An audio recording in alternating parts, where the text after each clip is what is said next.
Man, I've been trying to figure out this rattling sound on my car. It's this shit right here. That's by the gas tank.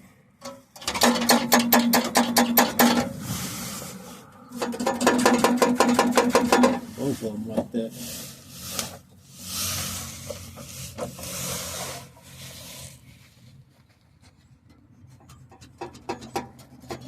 Then it hit the exhaust pipe, so it traveled through the car. It sound like it's up in the front, but it's really up in the back.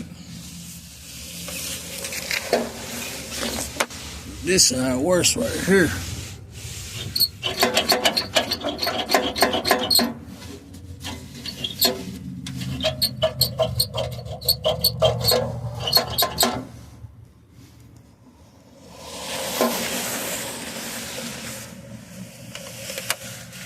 Boiler exhaust on this bitch, dog. I didn't even know that.